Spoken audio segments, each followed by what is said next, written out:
Hello बच्चा लोग, मैं अरविंद एक बार फिर स्वागत करता हूं आप सभी का आपके अपने प्यारे प्लेटफॉर्म पर। तो आइए शुरू करते हैं आज की क्लास। और आज की क्लास जो होने वाली है वो क्लास 12th केमिस्ट्री से रिलेटेड है, जिसका कि 2 लेक्चर आपको गिवन है। ठीक है, halo alkane and hello arene, उसको हम लोग पढ़ रहे थे और उसको पढ़ते हुए हमने आपको 2 लेक्चर पढ़ाए हुए हैं। और 2 लेक्चर के बाद आज ये तीसरा लेक्चर इस सेगमेंट का होने वाला है, जिसमें कि स्पेशली हम लोग बात करने वाले हैं आज की क्लास में हेलो एल्केन का निर्माण, कि हेलो एल्केन या एल्किल हैलाइड की निर्मित करने की क्या क्या विधियां हो सकती हैं, यानी कि वो कौन कौन से मेथड्स हैं जिन मेथड से आपको एल्किल हैलाइड बनाने को दिया जा सकता है। ठीक है, सबसे पहला मेथड यदि बात किया जाए तो आपके पास है एल्केन से। किससे? एल्केन से। एल्केन से हम बनाएंगे क्या? Alkyl halide. एल्केन यानी RH, क्या है? RH। ये रहा एल्केन। एल्केन की अभिक्रिया आप हैलोजन के साथ कराते हो प्रेजेंस ऑफ सनलाइट या कोई कैटलिस्ट, प्रेजेंस ऑफ सनलाइट या कोई कैटलिस्ट। तो यदि सनलाइट के प्रेजेंस में कराते हो तो आपको मिलता है RX प्लस HX। यहां पर जो X के रूप में यूज होता है जनरली, वहां पर X के रूप में या तो क्लोरीन होगा या तो ब्रोमीन होगा, या तो क्लोरीन होगा या तो ब्रोमीन होगा। एग्जाम्पल की बात कर ली जाए तो मान लीजिए आपके पास मेथेन है। मेथेन की अभिक्रिया आप क्लोरीन से कराते हैं, तो मेथेन की अभिक्रिया क्लोरीन से कराने पर आपको फर्स्ट स्टेप में CH3Cl प्लस HCl प्राप्त होता है। ठीक है, CH3Cl प्लस HCl प्राप्त होता है। ये जो CH3Cl प्राप्त हुआ है इसे कहते हैं मेथिल क्लोराइड। क्या कहते हैं बेटा? Methyl chloride. इसे क्लोरोमेथेन भी कहते हैं, तो आप परेशान नहीं होइएगा, दोनों नाम इसी का है। ठीक है, क्लोरोमेथेन ये इसका IUPAC नाम है, मेथिल क्लोराइड ये इसका साधारण नाम है। ठीक है, ये इतना ही नहीं होता है, ये जो रिएक्शन है एल्केन से एल्किल हैलाइड बनाने की, इसमें आप RH यानी एल्केन लेके आते हो और इसकी अभिक्रिया हैलोजन से कराते हो तो आपको एल्किल हैलाइड फर्स्ट स्टेप पे मिल जाता है, प्लस HX भी मिलता है। ठीक है, ये आपके पास एल्किल हैलाइड मिल जाता है। लेकिन यदि आप मेथेन के साथ इसकी अभिक्रिया कराते हो, मेथेन के साथ CH4 यानी CH3 और H ऐसे लिख सकते हैं हम RH के रूप में। ठीक है, इसकी अभिक्रिया क्लोरीन से करा रहे हैं, क्लोरीन को हम कुछ इस प्रकार से लिखने का प्रयास करेंगे, तो उस केस में यहां से ये H और Cl कट जाएगा और निकल के क्या मिलेगा? CH3Cl। ठीक है, प्लस HCl। ये फर्स्ट स्टेप रिएक्शन हुआ और ये रिएक्शन तब तक होता रहता है जब तक कि कार्बन के साथ लगे हुए जितने भी हाइड्रोजन है उनको रिमूव ना कर दिया जाए, हटा ना दिया जाए। ठीक है, तो सेकेंड स्टेप में फिर यह अभिक्रिया होगी, सेकेंड स्टेप में फिर अभिक्रिया कराओगे तो यह अभिक्रिया सनलाइट के प्रेजेंस में होती है, यानी सूर्य के प्रकाश की उपस्थिति में होती है। सूर्य के प्रकाश की उपस्थिति के साथ साथ कुछ कैटलिस्ट भी यहां प्रयोग किए जाते हैं। अब बात यह आती है कि सर कौन से कैटलिस्ट प्रयोग किए जाते हैं, तो उसकी बात हम लोग करेंगे। पहले रिएक्शन आप देख लीजिए। तो यहां पर सनलाइट के प्रेजेंस में जब आप इसको रिएक्ट कराएंगे तो क्या मिलेगा? CH2Cl2 plus HCl। ठीक है, ये जो मिला डाइक्लोरोमेथेन इसे कहते हैं। क्या कहते हैं? डाइक्लोरोमेथेन। इसे क्या बोलते हैं बेटा?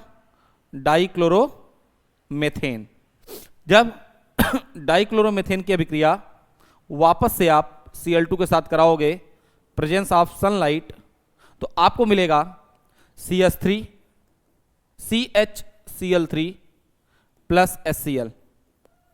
ये जो मिला CHCl3 इसे हम कहते हैं क्लोरोफॉर्म। क्या बोलते हैं बेटा? क्लोरोफॉर्म। इसके अलावा एक नाम और है इसका, ट्राइक्लोरोमेथेन। क्या नाम है? ट्राइक्लोरोमेथेन। दोनों नाम इसे बोला जाता है, ट्राइक्लोरोमेथेन। ठीक है, ये यहीं पे समाप्त नहीं होता, अभी भी देखो इसमें एक हाइड्रोजन बचा हुआ है, तो एक स्टेप और रिएक्शन होगा और उस स्टेप में जब आप डाइक्लोरोमेथेन यानी क्लोरोफॉर्म, जिसे कि हम बेहोशी की दवा भी कहते हैं, उसकी अभिक्रिया वापस क्लोरीन से कराओगे यानी CHCl3, इसकी अभिक्रिया फिर क्लोरीन से कराएंगे प्रेजेंस ऑफ सनलाइट यानी सूर्य के प्रकाश की उपस्थिति में, सूर्य के प्रकाश की उपस्थिति यानी सूर्य के प्रकाश को रिप्रेजेंट करने के लिए हम इस सिंबल यूज करते हैं एच न्यू। ठीक है, एच न्यू, एच क्या है, प्लांक कांस्टेंट है, और न्यू क्या है, प्रकाश की आवृत्ति है। तो इसको कंबाइंड रूप में हम प्रकाश कहते हैं, सूर्य का प्रकाश कहते हैं। ठीक है, तो क्या मिलेगा हमें, CCl4 plus SCl, CCl4 plus SCl, इसे कहते हैं कार्बन टेट्राक्लोराइड। क्या कहा जाता है बेटा, कार्बन टेट्रा क्लोराइड। ठीक है, क्या कहा जाता है, कार्बन टेट्रा क्लोराइड। ओके, क्या कहा जाता है, कार्बन टेट्रा क्लोराइड। तो ये बनता है आपके पास। ठीक है, ये बन के आता है carbon tetra chloride. Clear? Sorry. अब इस केस में इस बात को आपको ध्यान रखना है कि सर आपने बीच में ये बोला था कि ये अभिक्रिया जो होती है सूर्य के प्रकाश के साथ साथ कुछ कैटलिस्ट के प्रेजेंस में भी होती है। तो सर वो कैटलिस्ट कौन कौन से जिसके प्रेजेंस में ये अभिक्रिया होती है? तो यदि कैटलिस्ट की बात करें तो यहां ध्यान से देखिए, तो सबसे पहली जो अभिक्रिया अभी आप बात करके आए हो, उस अभिक्रिया का ताप बढ़ाने पर तथा उत्प्रेरकों जैसे CuCl2 या FeCl3 होगा यहाँ पे, FeCl3 इत्यादि की उपस्थिति में इस अभिक्रियाओं की गति बढ़ जाती है। क्या हो जाती है? अभिक्रिया की गति बढ़ जाती है। यानी कि यदि आप सनलाइट के जगह टेम्परेचर ले लेते हो और कैटलिस्ट के रूप में CuCl2 ले लो या फिर FeCl3 ले लो, तो उस केस में जो रिएक्शन आप करा रहे हो उस रिएक्शन की गति क्या हो जाती है? बढ़ जाती है। ठीक है, इस केस में जो I2 की अभिक्रिया है, ठीक है, इसी केस में जो I2 की अभिक्रिया है वह उत्क्रमणीय होती है। कैसी होती है? उत्क्रमणीय होती है। उत्क्रमणीय का मतलब क्या है? यदि A से B बनाया, जैसे आप इसी रिएक्शन को देखो, यदि आप इधर से इधर बना रहे हो तो ये रिएक्टेंट तो होगा, मतलब उत्क्रमणीय होने का मतलब क्या है? A से B बनेगा, लेकिन जैसे ही A वाली अभिक्रिया समाप्त होगी A से B उत्पाद बन जाएगा, B जो उत्पाद बन रहा होगा वो वापस A में कन्वर्ट होने लगेगा। ठीक है, तो अभिकारक से उत्पाद और उत्पाद से वापस अभिकारक बनने की क्रिया, ऐसी अभिक्रिया को हम उत्क्रमणीय अभिक्रिया कहते हैं या रिवर्सिबल रिएक्शन कहते हैं। उत्क्रमणीय अभिक्रिया। ठीक है, क्या कहते हैं? उत्क्रमणीय अभिक्रिया। ठीक है, क्लियर? तो इस बात को ध्यान रखिएगा कि I2 की अभिक्रिया उत्क्रमणीय होती है तथा अभिक्रिया में मुक्त हुए HI को, ये जो HI है मतलब कि अभिक्रिया में जब क्लोरीन के साथ अभिक्रिया कर रहे थे तो HCl बन रहा था, यहां पर जो अभिक्रिया कराओगे तो आयोडीन के साथ कराओगे तो HI बनेगा। तो HI को किसी ऑक्सीकारक की सहायता से अपघटित कर दिया जाए, यानी किसी ऑक्सीकारक से अभिकृत करा दिया जाए तो अभिक्रिया अनुत्क्रमणीय हो जाती है, मतलब अभिक्रिया वहीं पर समाप्त हो जाती है। यानी अभिकारक से उत्पाद बनने के बाद अब वापस अभिक्रिया नहीं होती है। ठीक है, ये बात। अब नेक्स्ट बात किया जाए एल्कीन से। किससे? एल्कीन से। यानी एल्केन से आप हेलो एल्केन कैसे बना सकते हैं वो तो मैंने अभी भी सिखाया आपको। अब बात ये आती है कि क्या आप एल्कीन से हेलो एल्केन बना सकते हैं क्या? कहीं तो क्या मतलब है सर? एल्कीन का क्या मतलब है? एल्कीन मतलब यह है कि यानी आपके पास ऐसा कंपाउंड जिसमें कम से कम एक डबल बॉन्ड होगा। क्या होगा? कम से कम एक डबल बॉन्ड होगा। ठीक है, तो उस केस में कैसे आप इसकी अभिक्रिया करा सकते हैं? तो ध्यान से यहां देखिए क्या लिखा है, एल्कीनों पर HX मतलब हैलोजन अम्ल। हैलोजन अम्ल में कौन कौन? HCl, HBr या HI की क्रिया यदि कराई जाती है तो उनके योग से भी एल्किल हैलाइड बनाए जा सकते हैं। एल्किल हैलाइड बनाए जा सकते हैं। ये अभिक्रियाएं इलेक्ट्रॉन्स नहीं योग अभिक्रियाएं होती हैं। क्या होती हैं? इलेक्ट्रॉन्स नहीं योग अभिक्रियाएं होती हैं। ठीक है, अब इसको ध्यान से थोड़ा समझिए, ध्यान समझिए। यदि आपके पास CH double bond CH2 double bond CH2 है तो एल्कीन ही तो है। ये एल्कीन में कौन है? एथीन है। ठीक है, एथीन की अभिक्रिया यदि आप HCl के साथ कराते हो तो क्या होगा? क्या होगा? यहां से एक बॉन्ड टूटेगा और H एक कार्बन के पास और क्लोरीन दूसरे कार्बन के पास पहुंचेगा तो आपको मिल जाएगा CH3 single bond CH2Cl, CH3 single bond CH2Cl। ये जो बना इसको ध्यान से देखिए, तो क्या ये एल्किल हैलाइड ही है? क्या एल्किल हैलाइड ही है ना? कह दो हाँ सर, बिल्कुल सही है। क्या है? एल्किल हैलाइड है। लेकिन जब आपके पास डबल बॉन्ड के अगल बगल दो ही कार्बन हो तो उस केस में तो यह अभिक्रिया आसान हो जाती है, यानी असममित कार्बन के केस में ये तो ऐसा ही हो, ठीक है। लेकिन यदि आपके पास हम ये अभिक्रिया करा दें, R single bond CH, 2 single bond CH, double bond CH2, ठीक है। हमेशा याद रखिएगा कि जब एल्कीन की अभिक्रिया हैलोजन अम्ल से होगा, यानी कि एल्किल हैलाइड से, मतलब एल्किन से आप हेलो एल्किन बनाना चाहेंगे, तो उस केस में जो डबल बॉन्ड होगा वही ब्रेक होगा, पहले वही बॉन्ड टूटेगा। तो अब उस केस में मान लीजिए इसकी अभिक्रिया HCl के साथ कराते हैं, HCl के साथ कराते हैं, तो उस केस में क्या होगा, ठीक है। तो यहां पर इस अभिक्रिया के लिए एक रूल लगेगा जिसका नाम है मार्कोनिकॉफ रूल या मार्कोनिकॉफ नियम, ठीक है। क्या कहते हैं? मार्कोनी, ठीक है, मार्कोनिकॉफ का नियम,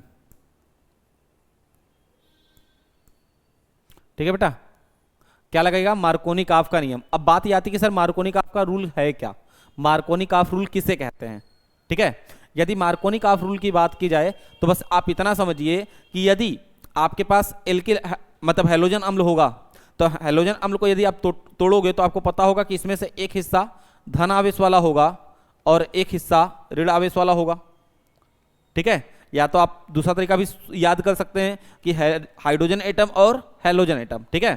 तो इसमें जो धन हिस्सा वाला है वह उस कार्बन के पास जाएगा, यानी उस कार्बन के पास जाएगा जिसके पास हाइड्रोजन की संख्या ज़्यादा होगी, हाइड्रोजन की संख्या ज़्यादा होगी, और इसमें ऋणात्मक वाला भाग उस कार्बन के पास जाएगा जिसके पास हाइड्रोजन की संख्या कम होगी। मतलब ये जाएगा इन्हीं दो, जहां पे डबल बॉन्ड दिखाई दे रहा होगा वहीं से एक डबल बॉन्ड टूटेगा और उसी दो कार्बन के पास पहुंचेगा। लेकिन कंडीशन इतनी है कि इसमें धन आवेश वाला हिस्सा या हाइड्रोजन परमाणु उस कार्बन के पास जाएगा जिसके पास हाइड्रोजन की संख्या कम हो, उससे ज्यादा होगी, और हैलोजन वाला एटम यानी हैलोजन परमाणु उस कार्बन के पास जाएगा जहां पे हाइड्रोजन की संख्या ज्यादा होगी। ये किसके अकॉर्डिंग है? मार्कोनिकॉफ के नियमानुसार, मार्कोनिकॉफ के नियमानुसार है। तो क्या उत्पाद बनेगा? R CH2 single bond CH, यहां पे हैलोजन लग जाएगा, हैलोजन के नाम पे क्या है? Cl सिंगल बॉन्ड CH3, यानी ये उत्पाद बना। इस उत्पाद में ध्यान रखो ध्यान से, तो इसको देखने में पता चलेगा कि आपको सेकेंड डिग्री एल्किल हैलाइड मिलेगा। क्यों तो सेकेंड डिग्री एल्किल हैलाइड क्यों कह रहे हैं? क्योंकि ये कार्बन की जो डिग्री है वो सेकेंड डिग्री है ना, और सेकेंड डिग्री कार्बन से हैलोजन ऐड है, ठीक है, या सेकेंडरी एल्किल हैलाइड मिलेगा, ठीक है। इसका नाम यदि लिखना चाहोगे तो इस R को ऐड करके फिर आप लिख सकते हो ना। लेकिन यहीं पर एक छोटा सा और कंडीशन है। वह कंडीशन यह है कि यदि आपके पास एल्कीन है और उस एल्कीन की अभिक्रिया आप HBr के साथ करा रहे हो, HBr के साथ करा रहे हो, प्रेजेंस ऑफ पराऑक्साइड, ठीक है, पराऑक्साइड के प्रेजेंस में करा रहे हैं, तो उस केस में इसका जो उत्पाद होगा वह मार्कोनिकॉफ के नियमानुसार नहीं होता है, मार्कोनिकॉफ के नियम के विपरीत होता है। मार्कोनिकॉफ के नियम के विपरीत होता है। क्या होता है बेटा? मार्कोनिकॉफ के नियम के विपरीत होता है, ठीक है। तो क्या बनेगा भैया? यहां से हाइड्रोजन कहां जाएगा? उस कार्बन के पास जिसके पास हाइड्रोजन की संख्या कम होगी, और हैलोजन एटम उस कार्बन के पास जाएगा जिसके पास हाइड्रोजन की संख्या ज्यादा होगी। तो उत्पाद में क्या बनेगा? उत्पाद में बनेगा CH2 single bond CH2 single bond CH2Br, ठीक है, CH2Br। क्लियर है? का तो ठीक है सर, बात तो समझ में आ गई। ये क्या कहलाता है? इस घटना को देखने वाले सबसे पहले व्यक्ति का नाम है खैरस, ठीक है, खैरस, इसलिए इसे खैरस प्रभाव भी कहा जाता है। और साथ साथ इसे पराऑक्साइड प्रभाव के नाम से भी जाना जाता है। पराऑक्साइड प्रभाव के नाम से भी जाना जाता है, खैरस प्रभाव के नाम से भी जाना जाता है और पराऑक्साइड के प्रभाव के नाम से भी जाना जाता है। ठीक है, अब एक क्वेश्चन है छोटा सा आपके लिए। क्वेश्चन ये है, क्वेश्चन ध्यान से सुनिए। तो क्वेश्चन है कैसे प्राप्त करेंगे, कैसे प्राप्त करेंगे। ठीक है, पहला क्वेश्चन आपसे है क्या, प्रोपीन से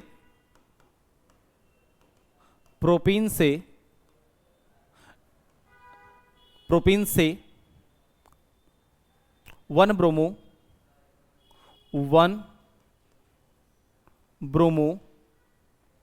ब्रोमो प्रोपेन। ठीक है, प्रोपीन से 1 ब्रोमो प्रोपेन। और एक क्वेश्चन यहीं पर और है आपके पास, प्रोपीन से 2 ब्रोमो प्रोपेन, 2 ब्रोमो प्रोपेन। दो क्वेश्चन आपके सामने दिख रहा है, कैसे प्राप्त करेंगे, प्रोपेन से 1 ब्रोमो प्रोपेन और दूसरा प्रोपेन से 2 ब्रोमो प्रोपेन। कदू सर आसान तो है, बहुत आसान है। सबसे पहली चीज कि आपको पता होना चाहिए प्रोपीन किसे कहते हैं। प्रोपीन मतलब 3 कार्बन का परमाणु। ठीक है, पहले क्वेश्चन का हल देखते हैं। आइए थोड़ा देखते हैं इसको हल, कि इसका रिएक्शन क्या बनेगा। सर प्रोपीन से 1 ब्रोमो प्रोपेन, प्रोपीन यानी 3 carbon, CH3 single bond CH double bond CH2। ठीक है, यही है, इसे प्रोपीन कहते हैं। इसकी अभिक्रिया आप HBr के साथ करा दीजिए, HBr के साथ करा दीजिए, किसी पेरोक्साइड के प्रेजेंस में मत कराइएगा। ठीक है, तो होगा क्या, उस केस में हाइड्रोजन कहाँ जाएगा, हाइड्रोजन उस कार्बन के पास जाएगा, जिसके पास हाइड्रोजन की संख्या ज्यादा होगी, और ब्रोमीन वहां जाएगा जहां पर हाइड्रोजन की संख्या कम होगी। ठीक है, तो क्या बनेगा आपके पास, CH3 single bond C single bond Br single bond, क्योंकि बॉन्ड टूटेगा डबल बॉन्ड वहां से, तो क्या बन जाएगा CH2Br, सॉरी CH2 नहीं CH3 बन जाएगा ना, सॉरी। ठीक है, क्या बन जाएगा, CH3। अब इसको ध्यान से देखिए क्या लिखा हुआ है, ये क्या बना, ये जो बना इसे क्या कह सकते हैं, इसे कह सकते हैं 1 2 3। इसका नाम क्या बनेगा, 2 नंबर से ब्रोमीन है तो क्या बनेगा, 2 ब्रोमो प्रोपेन, सिंगल बॉन्ड है ना, प्रोपेन। देखो अब एक छोटी सी दिक्कत क्या है कि सर अभी तो हम लोगों ने यही रिएक्शन पढ़ा था ना, सेम रिएक्शन में केवल पेरोक्साइड नहीं प्रेजेंस है, तो बना तो आप पहला वाला रहे थे लेकिन बन दूसरा वाला गया। ठीक है, केवल पेरोक्साइड का प्रेजेंस नहीं है, तो ठीक है, तो ये क्या हुआ, यही गलती आप करके आओगे एग्जाम में और कहोगे कि सर हम तो सही करके आए थे लेकिन एग्जामिनर ही हमसे गुस्सा था जिसने हमारा नंबर काट लिया। लेकिन नहीं भाई, आप गलती करके आए हो क्योंकि आपने यहां पेरोक्साइड प्रभाव नहीं लिखा है और आप बना पहला वाला रहे थे और दूसरा वाला बना दिए हो। ठीक है, तो उस केस में इस बात को आपको ध्यान रखना है, ये दूसरे क्वेश्चन का आंसर है। अब पहले क्वेश्चन के लिए क्या करना पड़ेगा, पहले क्वेश्चन के लिए बस केवल छोटा सा अंतर है कि सेम रिएक्शन होगा, केवल आप यहां पे पेरोक्साइड लिखेंगे। क्या लिखेंगे, पेरोक्साइड लिखेंगे। तो क्या कैसे बनाएंगे भाई, propene CH3 single bond CH double bond CH2, ये है प्रोपीन। इसकी अभिक्रिया HBr के साथ ही कराइए, HBr के साथ ही कराइए, प्रेजेंस ऑफ पेरोक्साइड,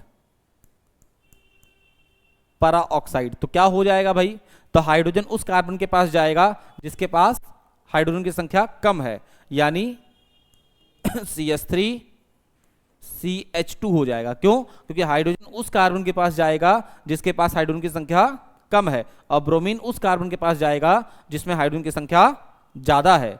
किसके अकॉर्डिंग, एंटी मार्कोनिकॉफ रूल के अकॉर्डिंग, या फिर आप कह सकते हैं पेरोक्साइड प्रभाव के कारण या खैरस प्रभाव के कारण। तो यहां पे ध्यान से देखिए, ये क्या बना, 1 ब्रोमो प्रोपेन ना, 1 ब्रोमो प्रोपेन क्या बना, 1 ब्रोमो प्रोपेन। तो आपको इस बात का ध्यान रखना है कि कि आप क्या बना रहे हो। अब आपके माइंड में ये क्लियर होना चाहिए कि हमने जो रूल पढ़े हैं वो हमारे माइंड में क्लियर है या नहीं है। चलो भाई बताओ, इतनी बातें समझ में आई क्या आपको? ठीक है, यदि इतनी बातें समझ में आ गई तो यहीं पर एक नोट पॉइंट समझ लीजिएगा, यहीं पर एक नोट पॉइंट समझ लीजिएगा। वह नोट पॉइंट ये है, ठीक है, नोट पॉइंट ये है कि जो पराऑक्साइड प्रभाव है, पराऑक्साइड प्रभाव है वह केवल HBr के साथ प्रदर्शित होता है, HBr के साथ प्रदर्शित होता है, HCl और HI के साथ नहीं। ठीक है, इन दोनों के साथ पराऑक्साइड प्रभाव उत्पन्न नहीं होता है। ठीक है, तो HCl या HI के साथ पराऑक्साइड प्रभाव उत्पन्न नहीं होता है। पराऑक्साइड प्रभाव केवल और केवल HBr के साथ प्रदर्शित होता है। ठीक है, चलो वेरी गुड।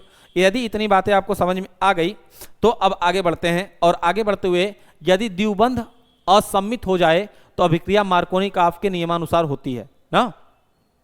देखो, द्विबंध असम्मित, असम्मित का मतलब क्या होगा कि डबल बॉन्ड आ जाए। ठीक है, यदि द्विबंध असम्मित यानी अनसिमेट्रिकल हो जाए, तो जैसे कि आपको पहला रिएक्शन दिया था CH2 डबल बॉन्ड CH2, तो द्विबंध जो है वो सम्मित है ना, सिमेट्रिकल है, यहां पर भी यहां पर भी। तो उस केस में आप HCl की अभिक्रिया कराओगे तो एक H और एक Cl, H कहीं भी भेज दो, Cl कहीं भी भेज दो, तो जो बनेगा CH3 CH2 Cl बन जाएगा।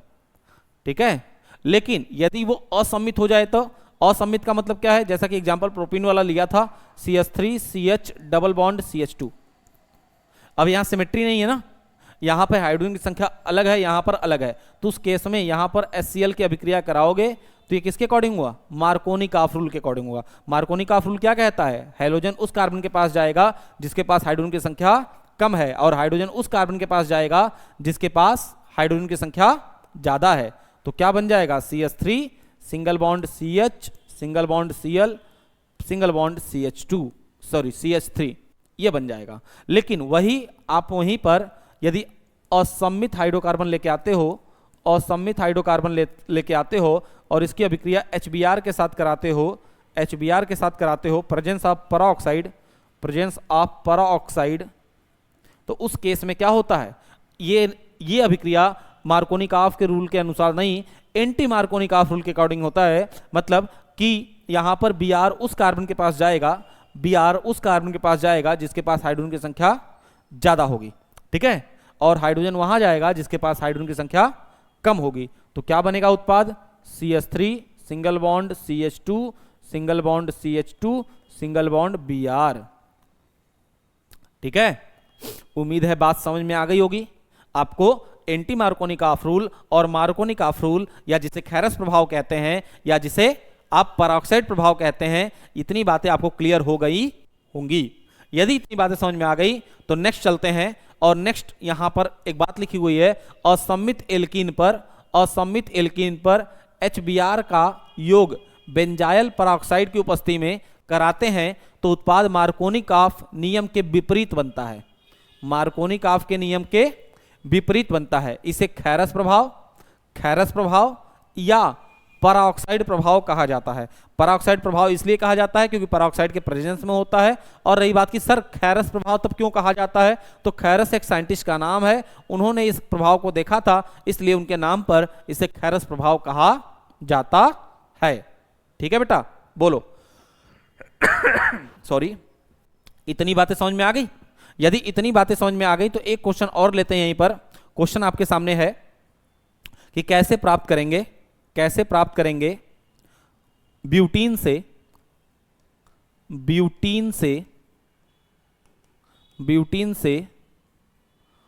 1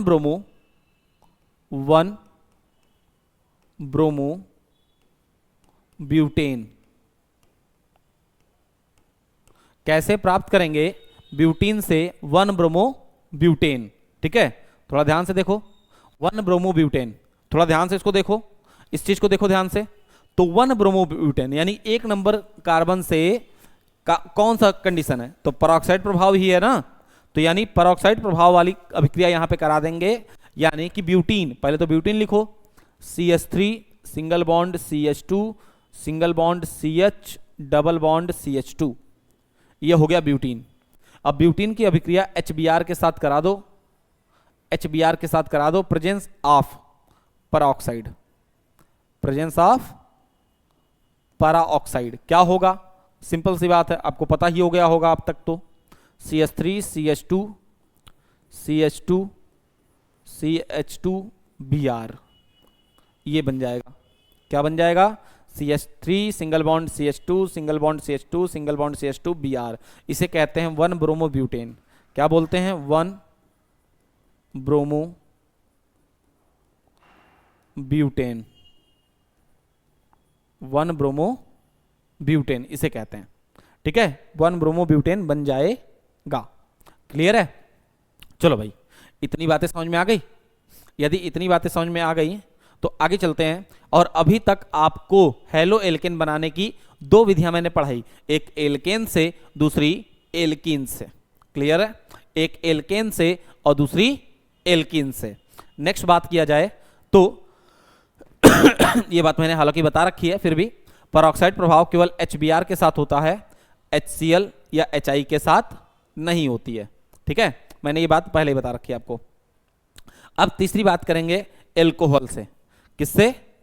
एल्कोहल से, यानी कि एल्कोहल से आप एल्किल हैलाइड कैसे बना सकते हैं उसकी बात करेंगे, ठीक है?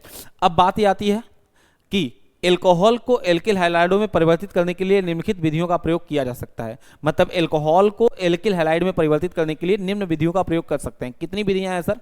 पहली विधि ये है हैलोजन अम्ल की क्रिया से। हैलोजन अम्ल की क्रिया से, हैलोजन अम्ल क्या होते हैं? हैलोजन अम्ल का मतलब ये है कि आप हाइड्रोजन को हैलोजन के साथ रिएक्ट करा दीजिए तो HCl, HBr, HI और HF, ये जो होता है ये हैलोजन अम्ल होते हैं। जिनमें से HF की अभिक्रिया नहीं होती है, इन तीनों की अभिक्रिया होती है, ठीक है? अब इस केस में हैलोजन अम्ल की क्रिया कराओगे तो इस अभिक्रिया में एल्कोहल की सक्रियता का क्रम इस प्रकार से होता है। किस प्रकार से होता है सर एल्कोहल की अभिक्रिया सक्रियता का क्रम?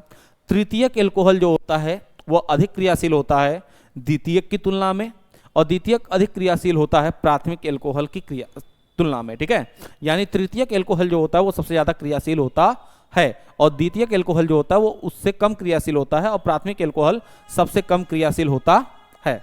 ये बात होती है, ठीक है? अब बात ये आती है कि सर अभिक्रिया तब करा दीजिए जल्दी से। तो अभिक्रिया कराया जाए तो कोई भी एल्कोहल लेते हैं, एल्कोहल यानी ROH, एल्कोहल का सिंबल यही होता है ROH। इसकी अभिक्रिया यदि आप HCl के साथ कराओगे तो HCl के साथ कराओगे तो यहाँ से H और यहाँ से OH बाहर हो जाएगा, और ये R Cl के साथ जुड़ जाएगा और H2O बाहर हो जाएगा, H2O बाहर हो जाएगा। ये बनेगा एल्किल हैलाइड, ठीक है? क्या बनेगा? Alkyl halide. अब एक बात याद रखिएगा कि ये अभिक्रिया ZnCl2 के प्रेजेंस में होती है। किसके प्रेजेंस में होती है? ZnCl2 के प्रेजेंस में होती है। तो अब यहाँ पे नोट पॉइंट ये याद रखना है कि HCl और ZnCl2 के इस कॉम्बिनेशन को लुकास अभिकर्मक कहते हैं। क्या कहते हैं? लुकास अभिकर्मक कहा जाता है। क्या कहा जाता है भाई? लुकास अभिकर्मक, ठीक है? तो इस बात को ध्यान रखेंगे कि HCl प्लस ZnCl2 के मिश्रण को क्या कहते हैं? लुकास अभिकर्मक कहा जाता है। अब बात ये आती है कि कुछ लोग सोच रहे होंगे कि सर प्राथमिक एल्कोहल क्या होता है, द्वितीयक एल्कोहल क्या होता है और तृतीयक एल्कोहल क्या होता है। तो इसके लिए मैंने डिग्री ऑफ कार्बन आपको बता रखा है सेकंड लेक्चर में, आप वहां पर जाके देखिए, सर्च करिएगा haloalkane and haloarene by Arvinda एवन, ठीक है? तो वहां पे आपको ये मिल जाएगा, ठीक है? तो वहां पर आप देख सकते हैं कि आपका प्राथमिक, द्वितीयक और तृतीयक एल्कोहल क्या होता है। लेकिन सामान्य तौर पे यदि मैं बात करना चाहूँ, सामान्य तौर पे यदि बात करना चाहें तो प्राथमिक एल्कोहल का मतलब यह है कि यदि 1 डिग्री कार्बन से OH समूह जुड़ा होता है तो उसे प्राथमिक एल्कोहल कहते हैं, और 2 डिग्री कार्बन से यदि OH समूह जुड़ा होता है तो उसे द्वितीयक एल्कोहल कहते हैं, और 3 डिग्री कार्बन से यदि OH समूह जुड़ा होता है तो हम इसे तृतीयक एल्कोहल कहते हैं। यानी 1 डिग्री कार्बन से OH समूह जुड़ा है तो प्राथमिक, 2 डिग्री कार्बन से OH समूह जुड़ा है तो उसे द्वितीयक, और 3 डिग्री कार्बन से OH समूह जुड़ा है तो उसे तृतीयक एल्कोहल के नाम से जाना जाता है। बोलो भाई, यहां तक बात समझ में आई क्या? ठीक है, चलो ओके। अब बात ये आती है कि सर ये जो अभिक्रिया करा रहे हो, इस अभिक्रिया में यानी कि प्राथमिक एल्कोहल से एल्किल क्लोराइड, यानी कि इस विधि द्वारा ये जो विधि बनाई है हमने कि एल्कोहल की अभिक्रिया HCl से साथ कराओ प्रेजेंस ऑफ ZnCl2, तो उस केस में RCl प्राप्त होता है। इसमें ये HCl और ZnCl2 का जो मिश्रण होता है उसे लुकास अभिकर्मक तो कहते हैं, लेकिन ये जो अभिक्रिया है उस अभिक्रिया को ग्रू प्रक्रम कहते हैं। ग्रू, ठीक है, ग्रू प्रक्रम, ठीक है, क्या कहते हैं? ग्रू प्रक्रम कहते हैं। आई बात समझ में? यहां तक में कोई दिक्कत है तो जल्दी से कमेंट करके बता दीजिएगा, नहीं दिक्कत है तो आगे चलने का प्रयास करते हैं। ठीक है, अब रही बात कि सर इस अभिक्रिया में यदि आप HCl लेते हो तो आपको एल्किल क्लोराइड मिलेगा। मतलब आप इस प्रोसेस में जैसे आप एल्कोहल की अभिक्रिया HCl के साथ कराओगे तो प्रेजेंस ऑफ ZnCl2 होगा। कह दो हाँ सर बिल्कुल होगा। तो उस केस में आपको यहां से HOH निकाल दिया जाएगा और मिलेगा क्या? RCl मिल जाएगा। तो ये जो RCl मिलेगा ये आपका एल्किल क्लोराइड मिला ना स्पेशली। क्या इस अभिक्रिया में एल्किल ब्रोमाइड भी हो सकता है क्या? हाँ हो सकता है, लेकिन उस केस में जब आप ROH की अभिक्रिया HBr के साथ कराओगे तो HBr के साथ प्रेजेंस में यहां पर ZnCl2 नहीं होता है, बल्कि H2SO4 होता है। क्या होता है? H2SO4 होता है। ठीक है, और याद रखिएगा H2SO4 होता है जिसकी अभिक्रिया के बाद यहां से HOH और ये RBr मतलब एल्किल ब्रोमाइड मिलता है, एल्किल ब्रोमाइड मिलता है प्लस H2O बाहर हो जाता है। याद रखिएगा इसमें नोट पॉइंट आपको ये याद रखना है। क्या नोट पॉइंट याद रखना है सर? नोट पॉइंट में ये याद रखना है कि यहां पर केवल और केवल प्राइमरी एल्कोहल ही ये अभिक्रिया देता है, क्योंकि सेकेंडरी और टर्सरी एल्कोहल जो होता है वह यहां पर अभिकृत होकर एल्कीन में कन्वर्ट हो जाता है। किस में कन्वर्ट हो जाता है? एल्कीन में कन्वर्ट हो जाता है, क्योंकि अपचयित हो जाता है वो। ठीक है, अपचयन उसका हो जाता है और अपचयन की वजह से वो क्या हो जाता है? अपचयन की वजह से क्या हो जाता है? वो एल्कीन में कन्वर्ट हो जाता है। आई बात समझ में? ठीक है, एक पॉइंट और समझ लीजिए कि सर ये ब्रोमाइड का हो गया, तो क्या आयोडाइड का भी होता होगा? बिल्कुल होता होगा। यदि आप एल्कोहल की अभिक्रिया HI के साथ कराओगे, ठीक है, HI के साथ कराओगे तो उस केस में एल्किल आयोडाइड भी प्राप्त होगा प्लस H2O प्राप्त होगा। लेकिन कंडीशन एक छोटी सी ये है कि यहां पर भी ये अभिक्रिया केवल प्राथमिक एल्कोहल या प्राइमरी एल्कोहल देता है। सेकेंडरी और टर्सरी एल्कोहल जो होते हैं, सेकेंडरी और टर्सरी एल्कोहल यहां पर भी अपचयित होकर एल्कीन में कन्वर्ट हो जाते हैं। किस में कन्वर्ट हो जाते हैं? एल्कीन में कन्वर्ट हो जाते हैं। ठीक है, तो इस बात का ध्यान रखिएगा कि आप यहां पर केवल और केवल इन अभिक्रियाओं में आप बात करोगे तो यहां पर जब HCl के साथ कराओगे तो वहीं पर एल्किल हैलाइड मिलेगा, चाहे प्राइमरी, सेकेंडरी या टर्सरी हो। और यहां पर एक नोट पॉइंट और है, वो ये कि जो टर्सरी एल्कोहल होता है जब आप उसकी अभिक्रिया HCl ZnCl2 के प्रेजेंस में कराते हो तो बिना ZnCl2 के भी अभिक्रिया कर लेता है और आपको एल्किल हैलाइड देता है। यानी इस वाले प्रक्रम में प्राइमरी, सेकेंडरी और टर्सरी तीनों एल्कोहल अभिक्रिया करते हैं, लेकिन उसमें जो टर्सरी एल्कोहल होगा, टर्सरी एल्कोहल के लिए ZnCl2 की प्रेजेंस की आवश्यकता नहीं होती है। ZnCl2 के प्रेजेंस की आवश्यकता नहीं होती है, लेकिन वहीं पर आपको एल्कोहल की अभिक्रिया HBr के साथ जब कराई जाएगी या HI के साथ अभिक्रिया कराई जाएगी तो उसमें केवल प्राइमरी एल्कोहल ही इस अभिक्रिया को देते हैं। सेकेंडरी और टर्सरी अभिक्रिया में, मतलब सेकेंडरी और टर्सरी एल्कोहल की अभिक्रिया में यह एल्किल हैलाइड नहीं बनता बल्कि एल्कीन बन जाता है। क्या बन जाता है? एल्कीन बन जाता है। क्यों? क्योंकि H2SO4 के प्रेजेंस में ये अपचयित हो जाते हैं। क्या हो जाते हैं? अपचयित हो जाते हैं। उम्मीद है इतनी बातें आपको समझ में आई होगी। यदि इतनी बातें समझ में आई होगी तो एक नोट पॉइंट और समझो। हैलोजन अम्ल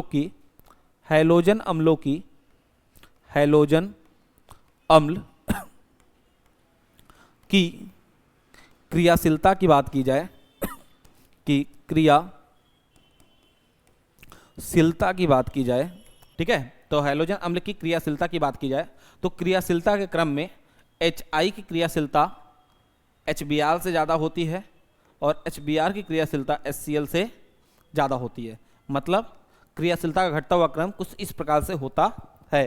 क्या मतलब है सर क्रियाशीलता का मतलब? क्रियाशीलता का मतलब यह है कि यदि आप प्राथमिक एल्कोहल की अभिक्रिया HI के साथ कराओगे तो इस अभिक्रिया को होने में यदि 2 मिनट लगता है, ठीक है, तो वही ROH की अभिक्रिया यदि HBr के साथ कराओगे तो इस अभिक्रिया को होने में 3 मिनट लग सकता है। मतलब 2 मिनट से ज़्यादा ही लगेगा कि यानी HI की क्रियाशीलता ज़्यादा है तो इसलिए ये जल्दी रिएक्शन देगा, HBr की क्रियाशीलता उससे कम है तो ये थोड़ा लेट से देगा, और HCl की क्रियाशीलता सबसे कम है तो यानी वो सबसे लेट में अभिक्रिया देगा।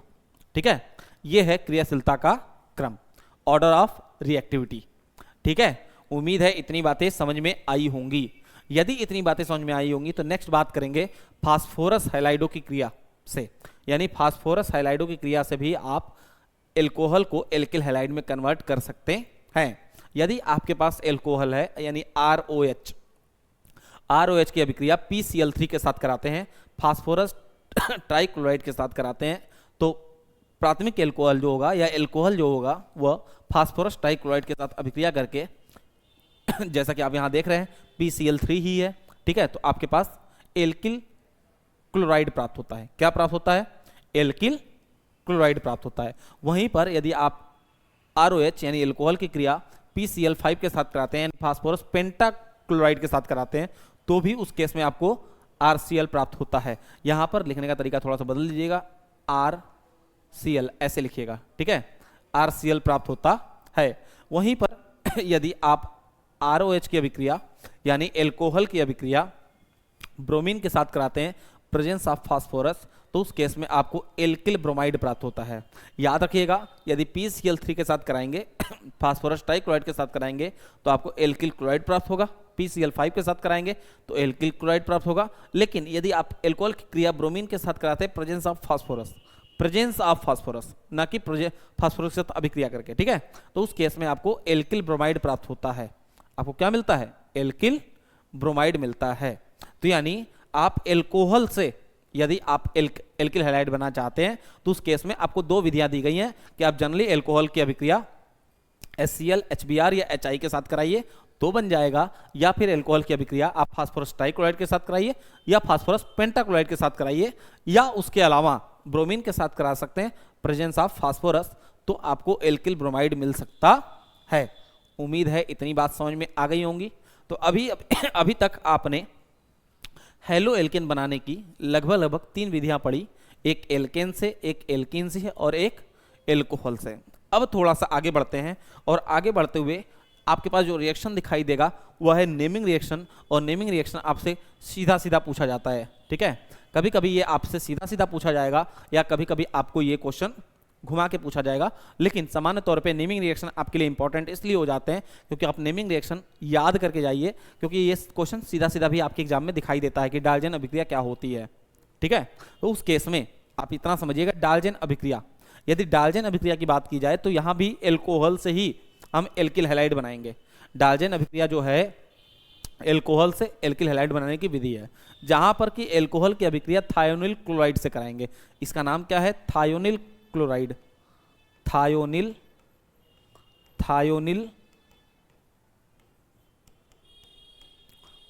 क्लोराइड। थायोनिल क्लोराइड की अभिक्रिया यदि एल्कोहल से कराते हैं तो आपको एल्किल क्लोराइड मिलता है। क्या मिलता है?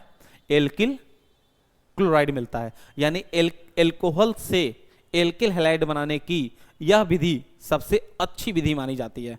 ठीक है, सामान्यतः यह अभिक्रिया पिरीडीन के प्रेजेंस में होती है। थायोनिल क्लोराइड यहाँ लिखा हुआ था, ठीक है। अब सामान्यतः यह अभिक्रिया पिरीडीन के प्रेजेंस में होती है। किसके प्रेजेंस में होती है?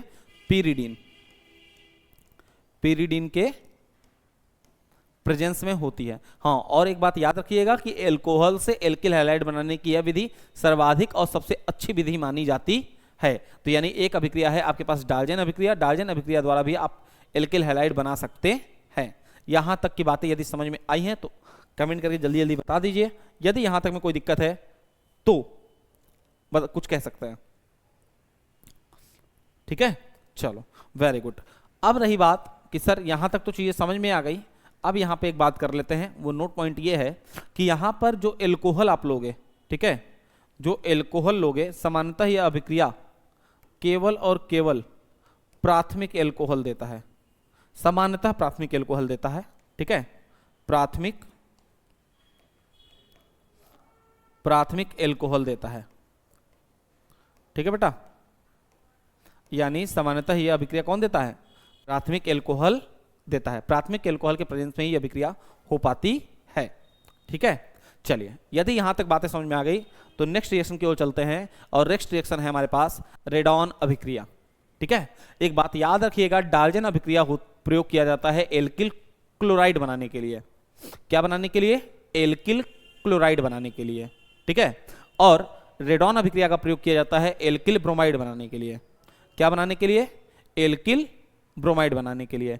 यानी रेडॉन अभिक्रिया का प्रयोग किया जाता है एल्किल ब्रोमाइड बनाने के लिए, RBr बनाने के लिए, ठीक है। एल्किल ब्रोमाइड यानी कि एल्कोहल की अभिक्रिया ब्रोमीन के साथ कराएंगे। एल्कोहल की अभिक्रिया ब्रोमीन के साथ कराएंगे, किसके प्रेजेंस में? ठीक है, किसके प्रेजेंस में कराएंगे भाई? देखो ध्यान से, C6H5O होल बेस 3P, ठीक है। किसके प्रेजेंस में कराएंगे? देखो ध्यान से इसको क्या लिखा हुआ है? C6H5O whole base 3P। कैसे लिखा हुआ है सर? क्या है ये? ठीक है, तो इसका नाम है ट्राइफेनिल फॉस्फेट। क्या नाम है इसका? ट्राइफेनिल फॉस्फेट, ठीक है। क्या नाम है बेटा इसका? ट्राइफेनिल फॉस्फेट। कैसे लिखा हुआ है? ट्राइफेनिल का मतलब क्या है? फेनिल कैसे बना हुआ है? सबसे पहली चीज तो ये फिनॉल है ना, फिनॉल से एक H गायब है, ठीक है। फिनॉल होता है ये, ठीक है। क्या है? फिनॉल है ये। इससे एक H गायब कर दीजिए। जब यहां से H गायब करेंगे तो क्या मिलेगा आपको? C6H5O। एक वैलेंसी इसकी खाली हो गई, तो एक वैलेंसी खाली होगी तो फास्फोरस से जोड़ दीजिए। फास्फोरस 3 बॉन्ड बनाता है, तो 3 ग्रुप ऐसे करके इसको इसके साथ जोड़ दीजिए, ठीक है। तो इस तरीके से आप इसमें देख सकते हैं, यहां से भी जोड़ेंगे तो इस तरीके से जोड़ लीजिए, कोई दिक्कत नहीं है, ठीक है। कितना गंदा हो रहा है, ठीक है, फिर भी चलिए कोई नहीं, इस तरीके से आप इसको बना सकते हैं, ठीक है। यानी ट्राइफेनिल फॉस्फेट का इस तरीके से स्ट्रक्चर बनता है। यानी फेनिल ग्रुप से एक H गायब करिए, उस H को गायब करिए, फास्फोरस 3 बॉन्ड बनाता है तो 3 बॉन्ड से उसको जोड़ दीजिए, ठीक है।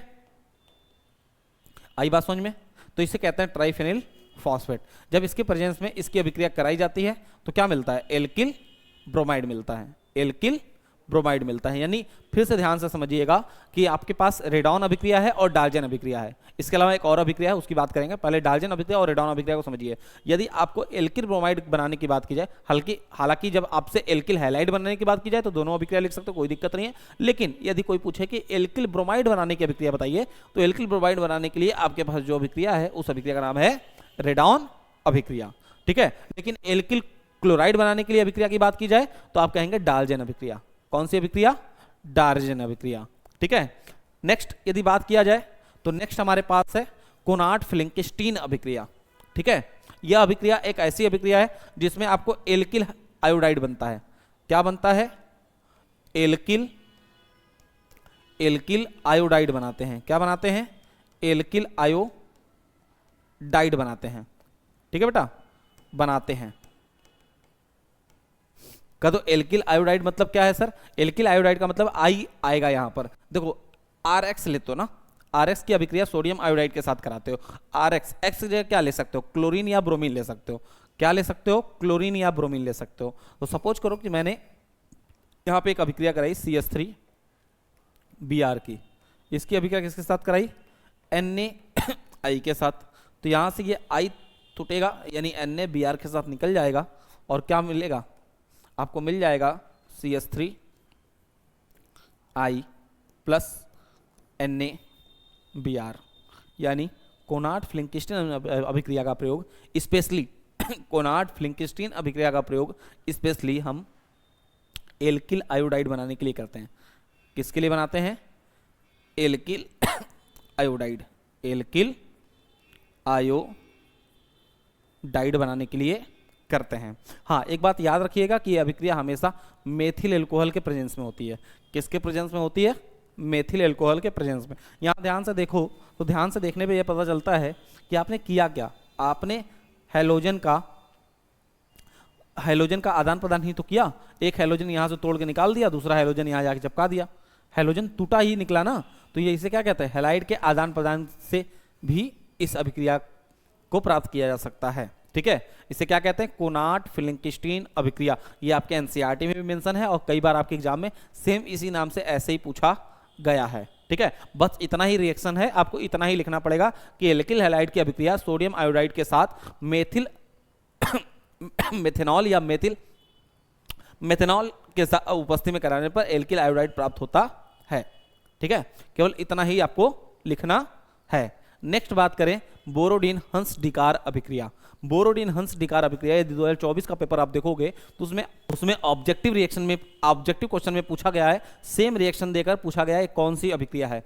RCOOAg plus Br2 presence of CCl4 RBr plus CO2 plus AgBr, ये रिएक्शन देके पूछा गया है और बोला गया है कौन सा रिएक्शन। उसमें 4 ऑप्शन दिए हैं, हुंस डिकार अभिक्रिया, ठीक है, कोनार्ड फ्लिंकिस्टीन अभिक्रिया, ऐसे करके 4 ऑप्शन दिए हैं। और आपको ये अभिक्रिया याद हो तो आप सीधे सीधे कह सकते हो भैया ये बोरोडीन हंस डिकार अभिक्रिया है। ठीक है, क्या होता है? सबसे पहली चीज वसी अम्ल का सिल्वर लवण, वसी अम्ल का सिल्वर लवण होता है। वसी अम्ल क्या होता है?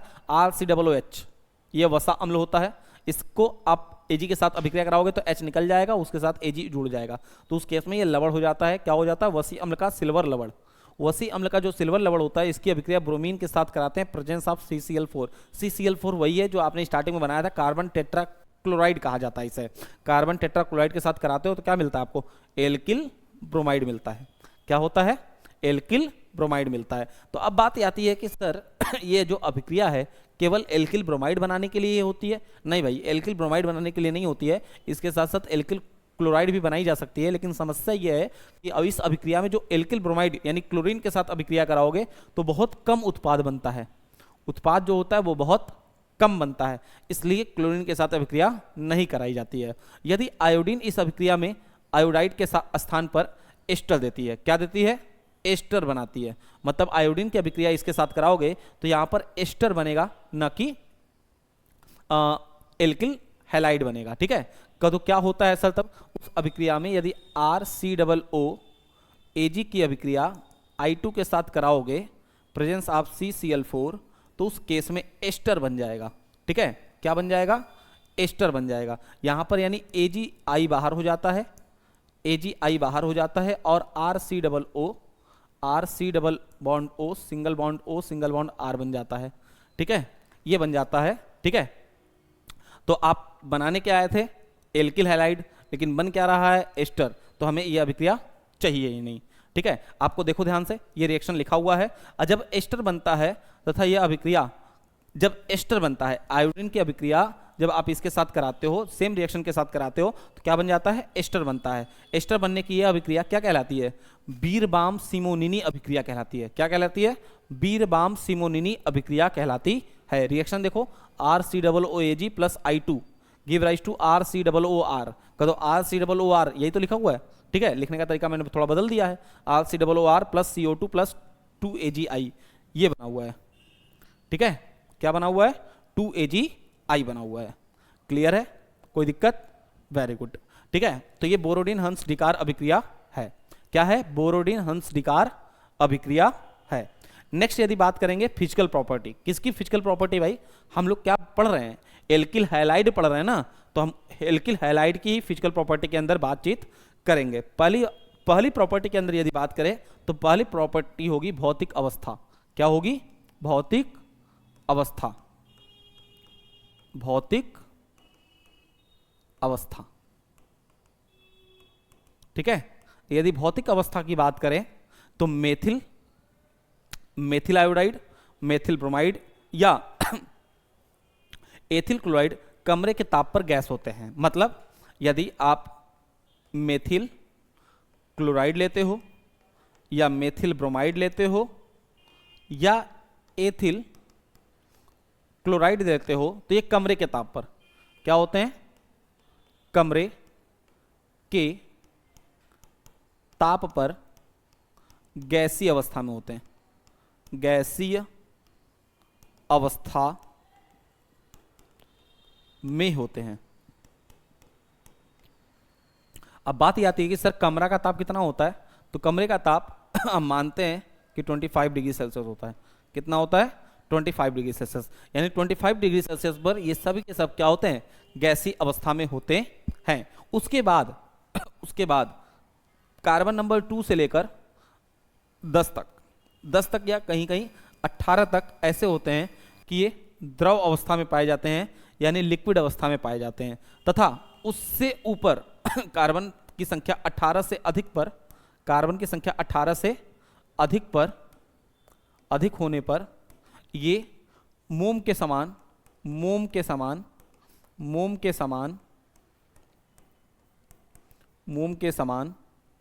ठोस अवस्था में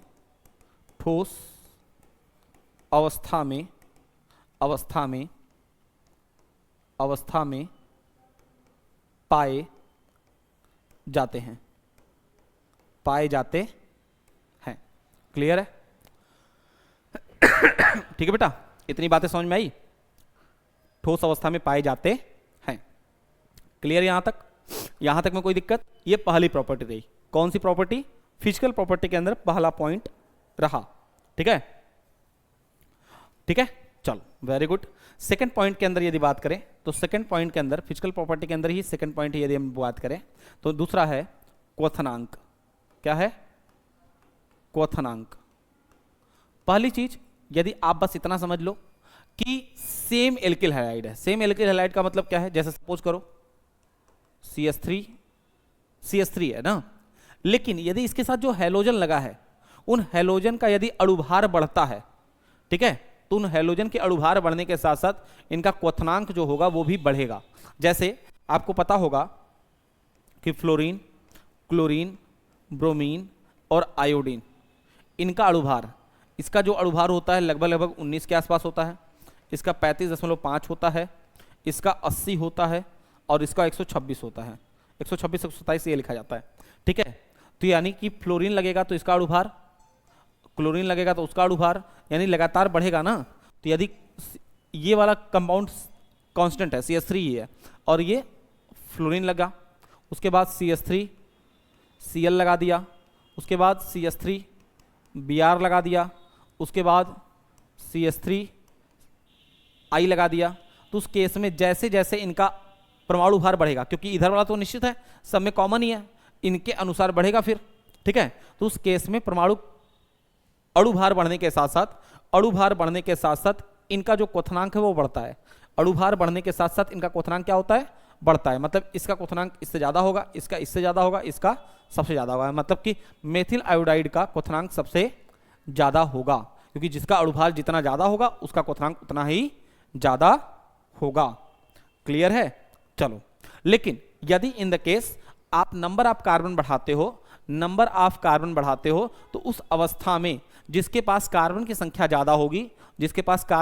ज्यादा होगी उसका क्वथनांक ज्यादा होगा। तो जैसे सर, जैसे यदि बात की जाए तो जैसे में मान लो कि आपने एथिल आयोडाइड लिखा, आपने C2H5I लिखा और आपने CH3I लिखा, तो इस केस में इसका अणुभार ज्यादा होगा और इसका अणुभार ज्यादा होगा तो इसका क्वथनांक भी ज्यादा होगा। ठीक है, सेम प्रकार के हैलाइड के केस में सामान्य तौर पे यदि आपके पास एल्किल ग्रुप सेम है तो जैसे जैसे अणुभार बढ़ेगा वैसे वैसे उसका क्वथनांक भी बढ़ेगा। लेकिन यदि आपके पास हैलाइडों की संख्या सेम है तो उस केस में जिसके पास नंबर ऑफ कार्बन ज्यादा होगा उसका, या जिसका अणुभार ज्यादा होगा उसका क्वथनांक ज्यादा होगा। क्लियर है बेटा यहां तक बातें? यहां तक चीजें समझ में आ गई? बताओ जल्दी जल्दी। यदि यहां तक समझ में आ गई तो आगे बढ़ते हैं, ठीक है। नेक्स्ट पॉइंट बात करते हैं, और नेक्स्ट पॉइंट बात करते वक्त ये समझिए थोड़ा ध्यान से, सभी एल्किल हैलाइड जल में अविलेय हैं परंतु कार्बनिक विलायकों में विलेय होते हैं, ठीक है। सभी एल्किल हैलाइड जल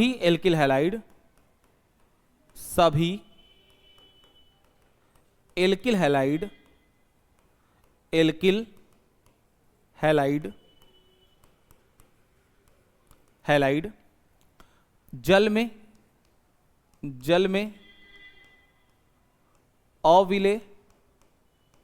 अविलेय तथा कार्बनिक विलायकों में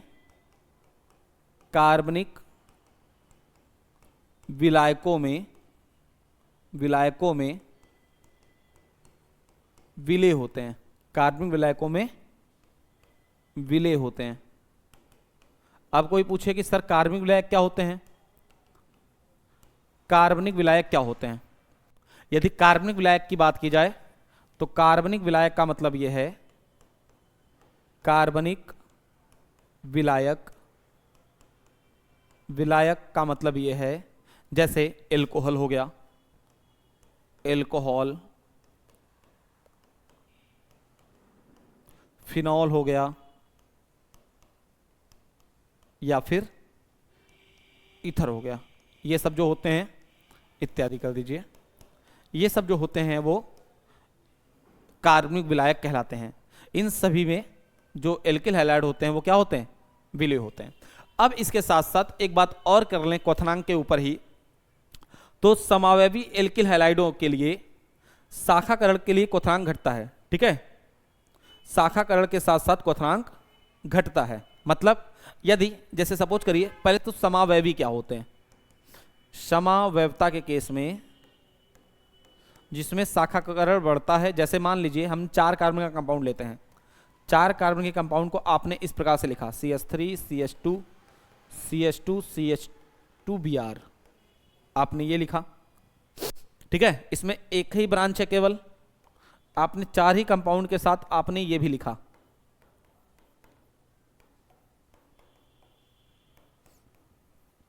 ठीक है। इसमें 2 ब्रांचेज हो गए, एक ये, एक ब्रांच इधर से, एक ब्रांच इधर से, ठीक है। तो इसका क्वथनांक ज्यादा होगा, इसका कम होगा। वहीं पर आपने क्या किया, आपने एक ब्रांच और बनाई, ठीक है, एक सी और यहां पर Br लगा दिया। तो अब इसमें इससे ज्यादा ब्रांच हो गया, इसकी वैलेंसी पूरी करा दीजिए, इसकी भी पूरी कराइए, इसकी भी पूरी कराइए। तो उस केस में आप गिनेंगे तो सभी में नंबर ऑफ एटम्स जो होंगे वो सेम होंगे, सभी में नंबर ऑफ एटम क्या होंगे? सेम होंगे। लेकिन जिसमें शाखाकरण ज्यादा होगा, जिसमें ब्रांचेस ज्यादा होंगी, उसमें उसका क्वथनांक कम होगा, ठीक है। यानी जिसमें शाखाएं ज्यादा होंगी उसका क्वथनांक सबसे कम होगा। तो देखिए यहां पर 3 शाखाएं हैं तो इसका क्वथनांक सबसे कम है, यहां पर 2 शाखाएं हैं तो इसका क्वथनांक उससे ज्यादा है, और यहां पर एक ही शाखा है केवल, तो इसका क्वथनांक सबसे ज्यादा है। क्लियर है? ये बात आपको बताई गई, ठीक है। क्लियर है? चलो, यदि यहां तक बात समझ में आ गई तो अब ये बात समझ लीजिए कि यहां पर आपकी फिजिकल प्रॉपर्टी कंप्लीट होती है। यानी हम लोगों ने अभी तक इस चैप्टर के अंदर 2 टॉपिक पढ़े हैं, एक है कि एल्किल हैलाइड का फॉर्मेशन कैसे होगा, और दूसरा कि आप एल्किल हैलाइड की प्रॉपर्टी क्या होती है, यानी फिजिकल प्रॉपर्टी क्या होती है, ठीक है। अब नेक्स्ट टॉपिक जब आएगा आपके पास, वो आएगा chemical property of alkyl halides, ठीक है। Chemical property of alkyl halides, उसके बारे में बात करेंगे नेक्स्ट वीडियो में। तब तक मिलते हैं कल, और कल नए वीडियो को लेकर आने से पहले यदि आपने यहाँ तक देख रखा है तो आपको वीडियो पसंद आया है तो वीडियो को लाइक कर लीजिएगा और चैनल को सब्सक्राइब भी करिएगा और दोस्तों तक शेयर भी करिएगा। चलिए मिलता है नेक्स्ट वीडियो में, तब तक के लिए bye bye, thank you very much.